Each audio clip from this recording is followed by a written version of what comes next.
Bonjour à tous et à toutes, et bienvenue sur le Renard littéraire.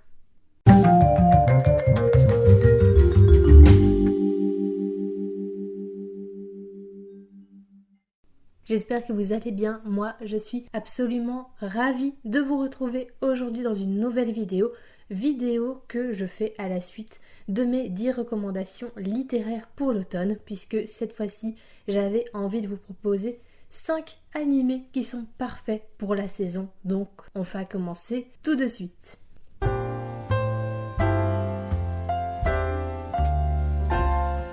Je débute cette vidéo avec un animé que j'avais adoré découvrir l'an passé, Dungeon People. Dungeon People, c'est un animé qui contient pour le moment une saison de 12 épisodes qui mettent en scène le personnage de Clay, une jeune fille qui s'est longuement entraînée pour atteindre le 10e niveau du donjon dans lequel son père aurait disparu. Et au moment où elle atteint le fond du donjon, Clay rencontre Bella, qui est en réalité la boss finale de ce donjon, mais également sa gérante. Et Bella va donc engager la jeune fille pour l'épauler dans la gestion de ce donjon. J'étais très intriguée par le concept de cet animé qui promettait de mettre en avant les coulisses d'un donjon un peu comme le ferait un jeu de gestion, et forcément, mélanger un animé de fantasy et un jeu de gestion, je trouve que c'est une excellente idée parce que ça réunit deux de mes passions. Et c'était un véritable plaisir de suivre les aventures de Clay, Bella et les différents personnages qui œuvrent dans ce donjon. C'est à la fois plein d'inventivité puisqu'on va par exemple assister à des entretiens d'embauche de monstres, mais aussi plein d'humour et de légèreté. Et si je vous dis ça, c'est pour que vous évitiez d'attendre une intrigue complexe et pleine d'enjeux. On est plus sur un format tranche de vie qui va se concentrer sur la gestion et la logistique qu'il y a autour d'un donjon, mais aussi sur l'amitié qui se développe entre Clay et Bella. Et même si vous n'allez pas avoir un animé riche en rebondissements, en trahison ou en tout autre événement, je peux vous assurer que vous allez vouloir enchaîner tous les épisodes tant l'ambiance est agréable. Bref, c'est un animé à découvrir si vous aimez les histoires tranches de vie, la fantaisie et les jeux de gestion.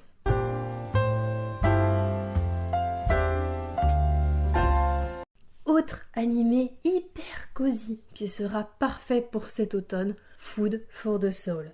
L'histoire de Food for the Soul, elle est très simple. On va suivre des jeunes filles récemment entrées à l'université et qui décident de monter un club autour de la gastronomie. Elles vont tester des restaurants, reproduire des recettes et c'est à peu près tout. Mais honnêtement, est-ce que pour l'automne, on ne veut pas juste regarder des animés hyper chill qui sont sans prise de tête et qui surtout ouvrent l'appétit parce que je vous promets que vous allez avoir faim et que vous aurez également envie de reproduire chaque recette que fait Mako et ses amis. Personnellement, je rêve de goûter le riz au curry du premier épisode. Ce plat a l'air tellement savoureux et copieux et réconfortant. Bref, tout ce que j'aime. Alors, un petit peu comme pour Dungeon People, vous n'allez pas avoir un animé avec une histoire intense, un suspense insoutenable. On reste à nouveau sur un animé de tranche de vie qui se concentre sur la construction des personnages et de leur amitié. Mais moi, j'adore ça. Donc si vous êtes comme moi, que vous adorez des animés qui parlent de nourriture, qui montrent des plats plus alléchants les uns que les autres, le tout dans une ambiance hyper cosy, je pense que vous allez adorer Food for the Soul.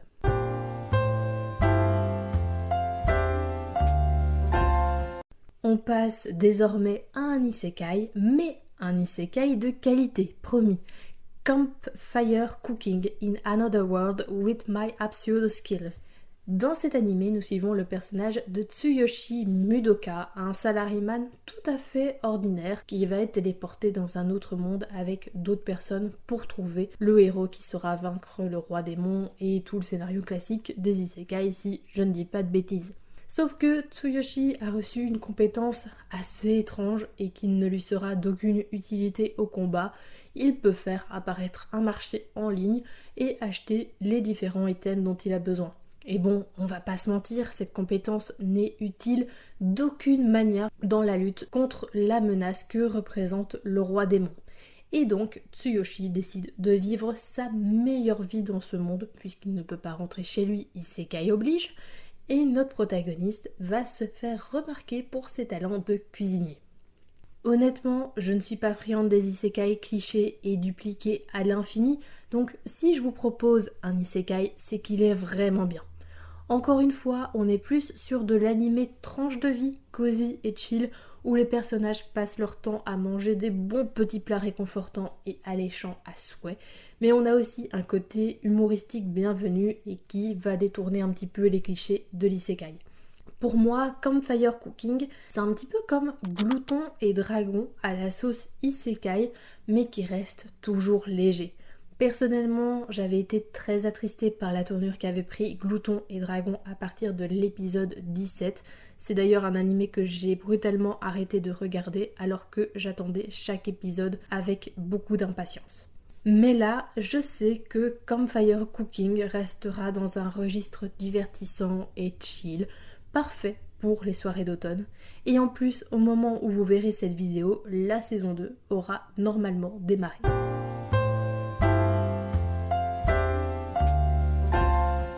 On passe désormais à Magie Lumière Echo, qui est un animé qui contient actuellement une saison de 12 épisodes et qui raconte l'histoire de Kana Sakuragi, une jeune femme qui enchaîne des entretiens d'embauche sans succès. Mais cette situation ne veut pas durer éternellement pour notre protagoniste, puisqu'elle va se faire engager en tant que Magical Girl dans une société nommée Magie Lumière. Parce que oui, dans cet univers, être une Magical Girl, c'est un petit peu un travail à part entière, un peu comme être comptable ou encore professeur. Et donc on va suivre l'évolution de Kana dans cette société. Personnellement, l'univers des Magical Girls me faisait rêver quand j'étais enfant et même adolescente. J'ai saigné des séries comme Sakura, chasseuse de cartes, Tokyo Mew Mew ou encore Shugo-chara. J'aime l'esthétique de ce genre et puis j'aime aussi les œuvres qui proposent de nouvelles choses avec les codes du genre, un petit peu comme le fait Magie Lumière. Et c'est vraiment plaisant de découvrir une œuvre moderne qui reprend les codes des Magical Girls qui me faisaient rêver quand j'étais enfant. Les super pouvoirs, les transformations animées, mais en proposant une version moderne et qui s'adresse davantage aux adultes avec des personnages jeunes adultes et une histoire bien plus mature, même si ça reste quand même assez accessible. Il n'y a pas de scène trop violente ou une ambiance trop pesante. Contrairement aux autres animés présentés, Magie Lumière a une histoire suivie et une intrigue qui se développe au fil des épisodes et qui va gagner en intensité. Et on termine la saison avec plein de questions, plein d'interrogations et surtout on a la sensation que la première saison a à peine effleuré tout le potentiel de l'univers et l'intrigue. Une saison 2 a été annoncée durant le final de la saison 1, mais je ne saurais malheureusement pas vous dire sa date de sortie.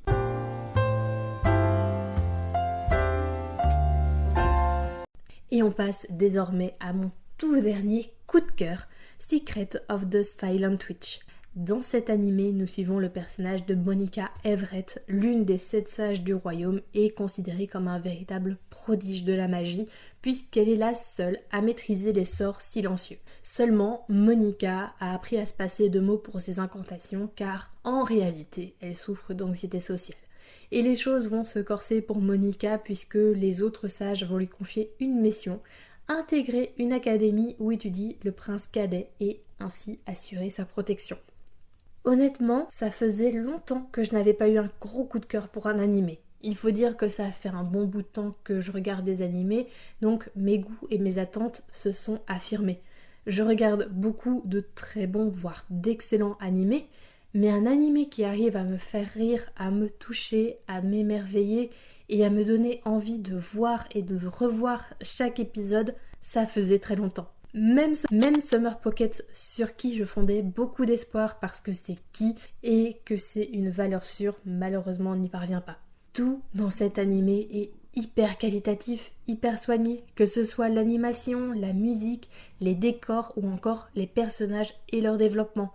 Je sais pas comment l'expliquer, mais ça se sent que les personnes qui ont travaillé sur cet animé ont voulu y mettre beaucoup d'amour et avaient à cœur de faire une œuvre touchante avec des personnages humains, pleins de doutes et de failles. Et surtout, on se concentre plus sur une évolution psychique que physique. Monica, c'est un génie de la magie, certes, elle n'a plus rien à apprendre à ce niveau-là. En revanche, elle a une réelle évolution psychologique. On la voit tenter de s'ouvrir aux autres, de s'intégrer, de prendre confiance en elle et en ses capacités, etc. Et c'est un personnage super attachant, très touchant et qu'on a envie de voir évoluer. Je vais pas m'attarder davantage sur Secret of the Silent Witch, sinon la vidéo durerait bien trop longtemps, mais si vous avez envie de découvrir une véritable pépite qui parle d'amitié, de confiance en soi, d'anxiété et de complot politique, cet animé, il est fait pour vous.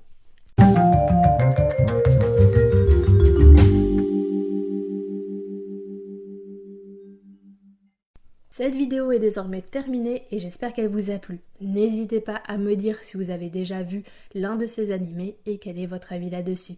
N'hésitez pas également à proposer des animés qui sont parfaits pour l'automne dans la section des commentaires. Je serai ravie d'en discuter avec vous.